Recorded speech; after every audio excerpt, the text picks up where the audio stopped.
Joining me now is Richard Stengel, former Undersecretary of State for Public Diplomacy and Public Affairs during the Obama administration. So, Richard, is there still a possibility of talks with an outcome that both sides could agree on after we've seen what has been described as genocide by the president and by, President Zelensky as well? And we see the continuing, assault now moving to the east. Andrea, I hope so. It doesn't seem as though the Russians are negotiating in good faith.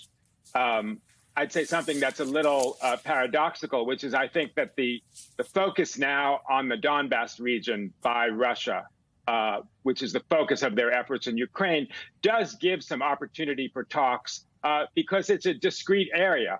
And, even though President Zelensky has said that he would not agree to any kind of partition of Ukraine or giving up territory, the fact that the Russians are concentrating their efforts in one area, I think, both gives an opportunity for Ukraine and the supporters in the West to combat them, but also for things to negotiate at the negotiating table.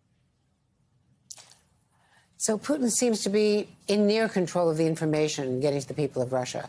I frankly don't believe any of the polls that come out and talk about disagreements. We know there have been protests, but he's basically shut everything down. And anecdotally, people seem to believe his description of the war. Is there any way to penetrate that? Yes, Andy, I think you're right to not believe those polls. I mean, they're kind of overwhelming. But it's a kind of a paradox. The Russian information space is something we saw when I was in the State Department. About 90% of Russians get 90% of their information from state TV and state sources in Russia. They could actually watch MSNBC or read the New York Times if they wanted to. They don't. And part of it is this kind of relentless state media there that people subscribe to. There's a kind of Russian narcissism. They're cut off from the rest of the world.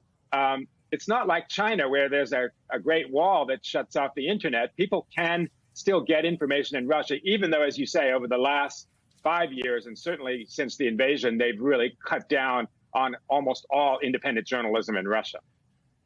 You wrote this week about the refugee crisis. Nearly 5 million Ukrainian refugees now, more than 2 million of them in Poland, where you just visited, more people displaced internally.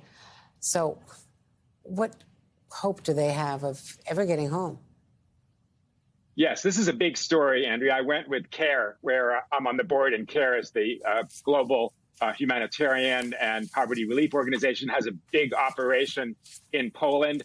The larger point to dovetail with what we were just talking about is the refugee crisis is part of Putin's war strategy. He wants these refugees, these 5 million plus refugees, to destabilize those countries on Ukraine's border, to help to destabilize Poland. 6.5% of Poland's population now are Ukrainian refugees. If it was the same thing in our country, it would be 25 million refugees in the U.S. So we need, just as we need to help Ukraine battle Russia on the battlefield, we need to help those countries on Ukraine's border care for these refugees, because those refugees, in Putin's idea, will destabilize those countries. That was his strategy in Syria, with that massive bombing, created refugee flows into Germany and helped destabilize Germany. That's what he's trying to do on the border of Ukraine as well, and we need to help them. You already see the impact. The German chancellor saying that they are not going to send weapons. Richard Stengel, thank you. Thank CARE for what you're doing and shedding a light on that.